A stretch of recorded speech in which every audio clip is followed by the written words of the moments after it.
Hi everybody, and welcome to my public relations audit on the Guild of Music Supervisors.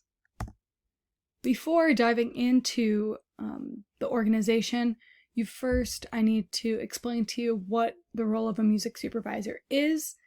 Then I will go into the history of the Guild, what their mission, vision, and structure is, what their public relation efforts and practices are. I've developed a SWOT analysis on the Guild.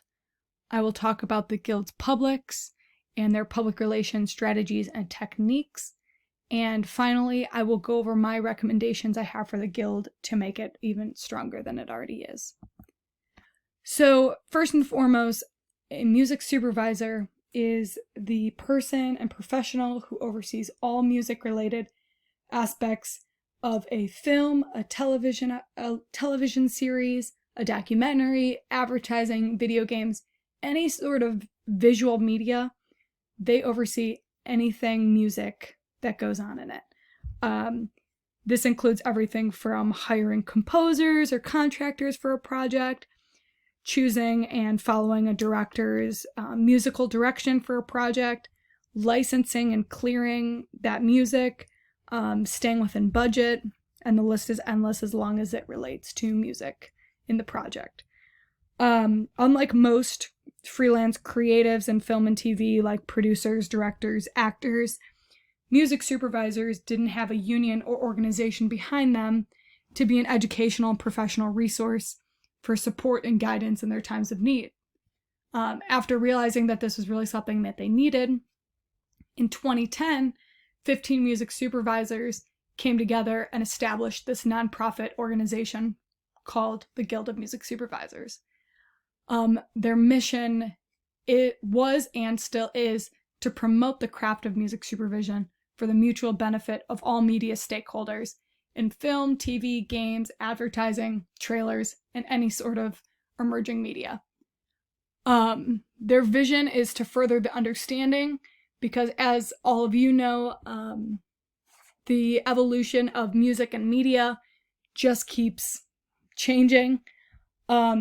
And they want to make sure that music supervisors and those working in related guilds benefit from their organization.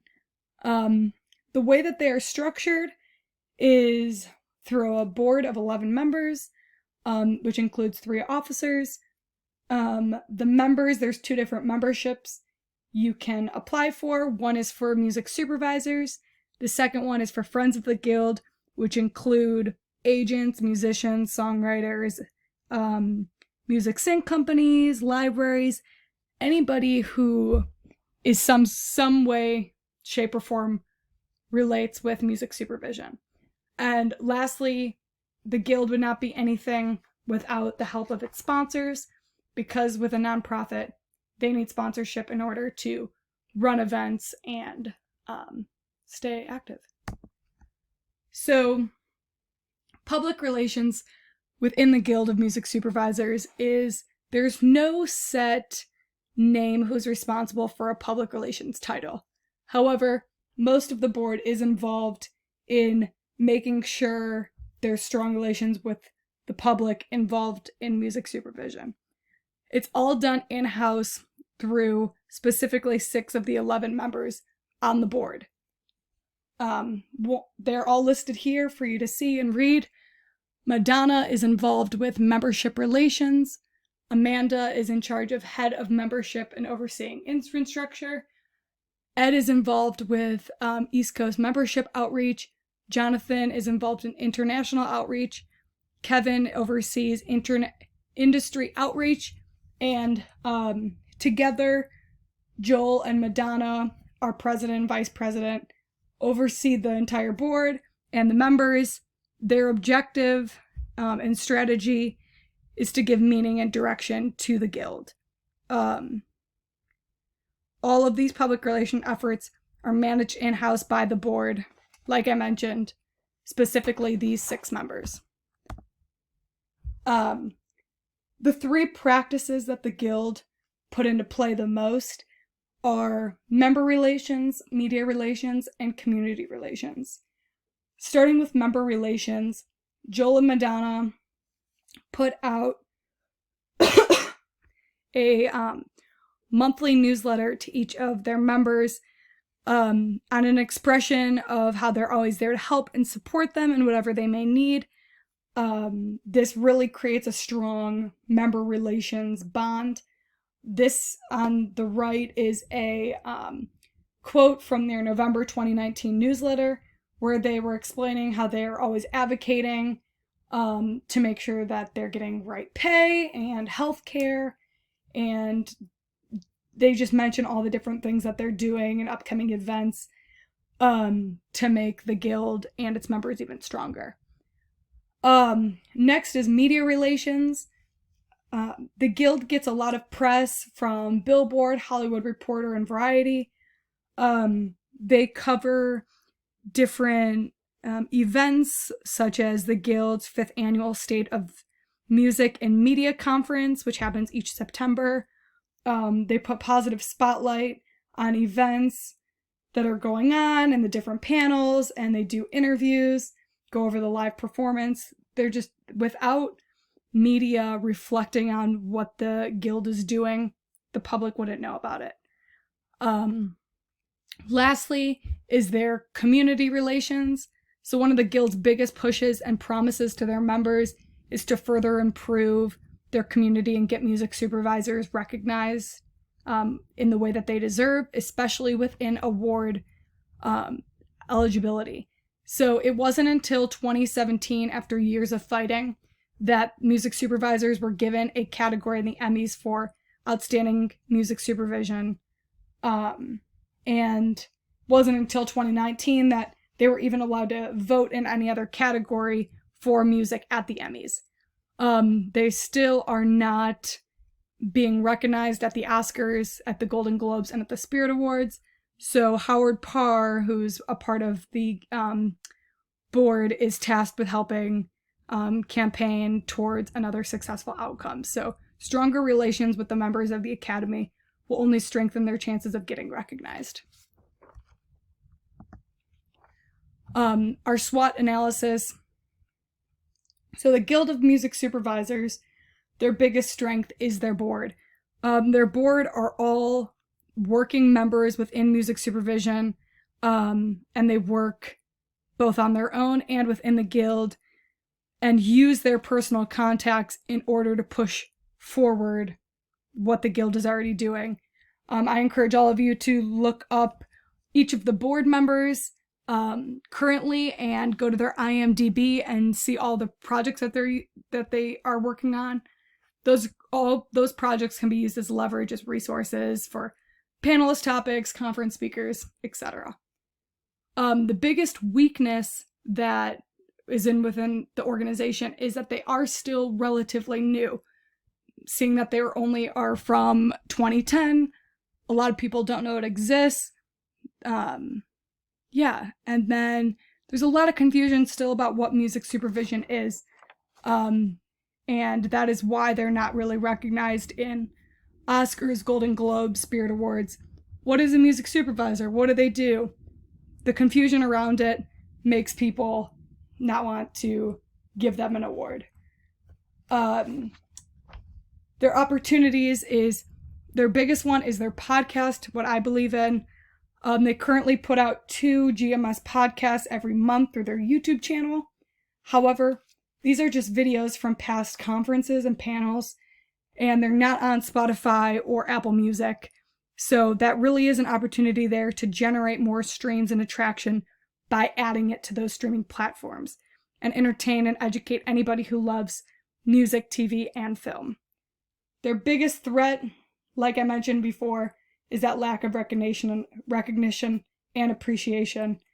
The guild's last president mentioned how all the studios are getting squashed rates, making music supervisors settle for less, and they're getting paid way less than they used to, even though they're doing more projects and taking on more work. The public's involved in the guild. Their producers are their board members. They're voted upon each year. Currently, there are 11. It's split 60-40, 6 females, 5 males. Each of them have a ton of experience in working in music supervision. They're all hardworking and passionate and love their craft and what they do. Our consumers are music supervisors and friends of the Guild. Anybody who is like either working as a music supervisor or, songwriters, producers, musicians that want to get their music licensed by supervisors. The enablers are the sponsors. Without the sponsors, the Guild would be nothing. First Cop Music, Heavy Hitters Music, APM, these libraries, recording labels, publishers, PROs, they're the ones that enable this Guild to be able to do what it does. The biggest limiters are the award shows, the Oscars, the Golden Globes, and the Spirit Awards that honor the best of every year in TV and film, but don't honor music supervisors. So the PR strategies and tactics, the biggest one the Guild uses are programs.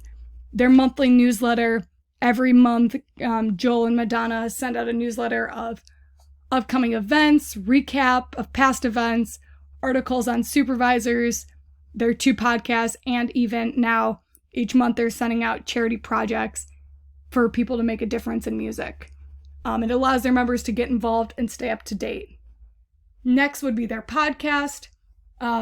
Like I said, they use videos from panels of different conferences in order to educate the public on the importance that music plays in these medias. Each podcast covers a different educational topic, and there are 2 podcasts released on their YouTube channel every month. The other 2 programs I wanted to highlight here are the State of Music and Media Conference. It's an annual event. This past year, they celebrated their 5th conference. These are a full day of educational panels with guest speakers. There's networking events with different supervisors and panel speakers, and there are live performances. The goal here is to educate and inform the public about what's changing within the industry. Next would be the Guild of Music Supervisors Awards. Since there is not an award in most categories for music supervision, the Guild started their own award show for a night to celebrate music supervision and the part that they play and all the hard work that they did that year. Next, I wanted to talk about a specific project that the Guild uses, which is their social media presence. This is their way that they keep their members up to date with what's going on in the Guild through the use of their Facebook, Instagram, and Twitter. All this being said, I have 2 huge recommendations for the Guild to be more successful. One is to improve the GMS podcast. I think it would be extremely beneficial if they would release audio-only versions to Spotify and Apple Music so that people can listen and be educated whether they're in their car or around the house and they don't have to be watching a specific video. I think this would definitely up viewership for sure. Next would be to upgrade their social media presence. The Guild has a somewhat strong following on Instagram, Twitter, and Facebook. However, they're mostly posting about their award show and their past conference, and not new events that are going on necessarily. And I think it would be a great idea to promote different shows or films coming out and highlight the supervisor that was a part of it, and maybe have them do an Instagram takeover and other things like that. Thank you guys so much for listening. I hope you learned something about music supervision and what they do, and are interested in the Guild. Thank you so much, and stay safe and healthy.